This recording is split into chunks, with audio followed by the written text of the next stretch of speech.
right, good afternoon. Another day practicing 70 and sunny in Seattle, getting ready for the Monday night forecast.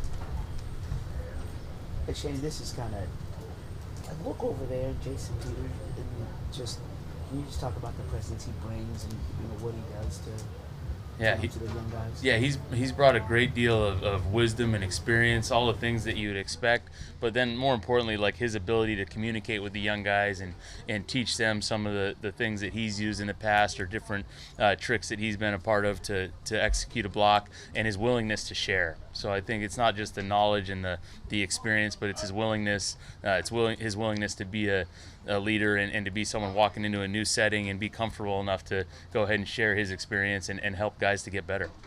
The Giants are known for blitzing an awful lot. What's sort of the challenge, I guess, in preparing for that? Yeah, I think every week, you're always going to have your blitz plan. You're going to be ready for that. You're expecting it, but just knowing this week, percentage-wise, it's going to be double or triple that normal expected blitz rate within a game. So making sure we're clean with our eyes, clear with our communication, especially on the road, and then executing at a high level, knowing that there's going to be blitzes not just on third down scenarios, but first, second, third, and any other situation you can name. We're expecting a pressure.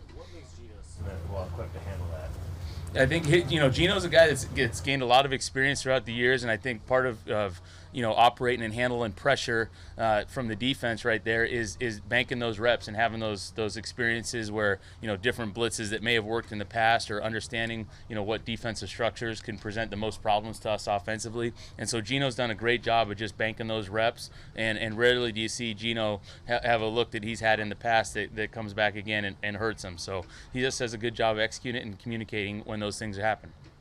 Jackson's production so far hasn't been what maybe some people expected. What do you make of it? What have you made of that? Yeah, I think Jackson's done a great job of coming out and working hard and doing his thing every single day. And I know the unfortunate thing as far as the production goes right now, the opportunities, different coverage contours maybe for a play that's going his way, and it doesn't quite work out that way. And a lot of other guys are getting the ball as well. So I think with him, it's about working hard. It's about still progressing every single day, and knowing that sometimes at the receiver position the ball doesn't go your way based on things that are totally out of your control. So he's done a great job controlling the things he can control, and we'll keep working with him and keep progressing and expecting nothing but positive things moving forward with him. How much of it has been you guys have just leaned more on tight end formations the last few games? Yeah, I think there's a mix of that, and then some of the times, when you're in our third down stuff, just going back to it, we want to execute at a higher level on third down.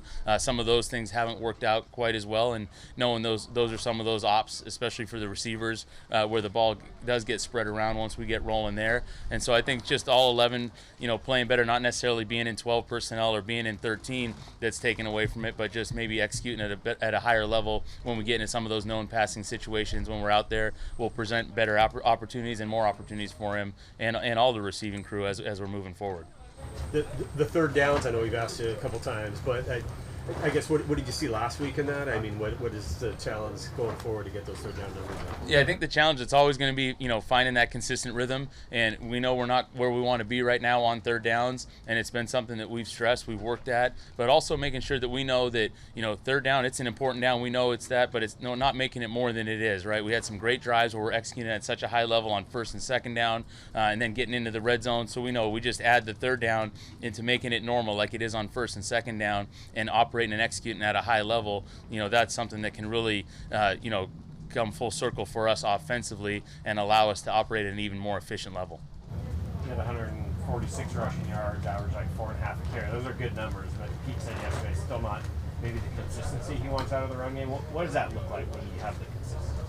Yeah, I think, when you talk about those, how many times can you avoid any sort of zero or minus plays in the run game? And it is getting better. The guys are getting more and more in sync each week. I think the offensive line's done an incredible job when we've had to mix and match some groups out there. Different guys have had to step up and play and understood their assignments. And so I think it's getting better. We're building towards that. But the down in, down out execution of being on the same page with all the targets, finishing the runs, with the right reads, all those things that come into play, man. We're doing a good job with it. Just again, the expectations and the standard that we want to set there is still a little bit higher than what we've produced so far.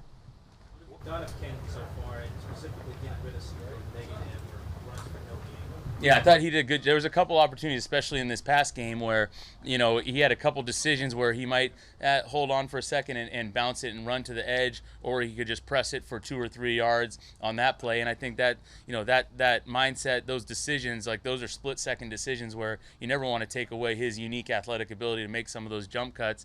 And then when the right opportunity presented itself on his 30-plus yarder, he's able to press the line of scrimmage and get the DB to really tuck down in there, and then he's able to jump cut and get around the edge right there. So I think just being patient and understanding when those moments are right, he can explode with those runs, and then when's the right moment to go and take that good 3-4 yard positive gain, and then that really accumulates, and then you take it into the fourth quarter, where I thought him and Zach did a nice job of really complementing each other there, and then the O-line takes over in that situation. What are you thinking usually as those happen, and then is either cutting back or jump cutting, and it's like out of the structure of the run game? Yeah, when he's running down the field for 30-plus yards, I'm thinking, okay, that's a totally different next call right here. Wasn't expecting it. It's awesome, and it's happened, throughout, his rookie year, and then this year a couple times where he just has these explosive runs that really just appear out of nowhere, where there doesn't seem like there's much space, and so it's a nice feeling as a play caller to all of a sudden say, okay, we thought we were going to be in maybe a 2nd and 8. Next thing you know, we're in plus territory and we're attacking. Did you sort of see the long pass to him develop a little bit? I think you were almost standing right there, I think, in front of him. Yeah, I think that was just a great job by Gino, understanding what, the route concept was to that side, and, the back not necessarily getting honored by the corner in that situation, looking to jump Colby on his route right there.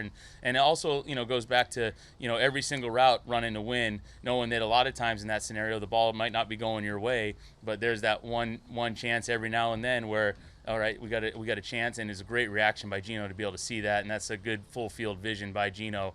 Not in a standard read on that play in a 3-deep look right there, but it played out, each individual rep, and he's able to take advantage of it. You and Andy go back all the ways, obviously. The job he's built at the line with all the guys, 3 starters missing last week, and then Damien goes out for the loss. What about Andy as a coach has made him well equipped to handle these challenges? Yeah, I think Andy's commitment to fundamentals and his teaching progression where, the starters, the guys that are backups, the guys that are free agents, it really hasn't mattered since the start of OTAs or since I've been around him, who he's coaching everybody the same. And then with the, with the help of Kaylee Kekueva and Donovan Jackson there, those 3 guys just getting everybody in sync, in unison. So when guys that, aren't getting all the starters reps are getting thrown in there all of a sudden, they've had all the same coaching, all the same fundamentals, and they're just applying them in a game-like setting. And then we're fortunate to have these guys that, with Jake and Stone that had experience, and then it was great to see, AB be able to step in there and function at a high level in his first start of his career. So it's just a compliment to those guys, and then the commitment of the players to really buy into the fundamentals. What's Evan Brown's role been in all of that? His role been in developing those guys, keeping those guys in sync, and whoever's in there, just in terms of communication and everything. Yeah, I think Evan's done a great job of taking that center communication role over, like we were really hoping for, and, knowing that Olu has done a great job as well in that backup center role. But those guys taking that leadership, that ownership, so then, you got new guards that are in there, you got a center that communicates at a high level, those guys can go and think and not have to think too much and play fast because the thing's under control through Evan's eyes. Our teams playing more often than they were last year against you guys? Sorry, we got this airplane going by and I can't quite hear it now. Our teams playing off. Playing off a little bit more. I still think it's such a mixed coverage league now where we're getting a little bit of everything, and so you're getting some off coverage, still getting some press here and there, still getting clouds on both sides, not one or the other, and I just think there's such a mix. Now our approach has been more we want to be in that attacking mode, knowing we're going to see a little bit of everything, and if we do see some of the off coverage stuff, I think that's where Gino's done a nice job, especially in the play action game. If we have some off coverage and it might be a shot called and he's taking the completion to the flat or kept that positive chain progression moving right there. Anything else? Good. All right. Thank you.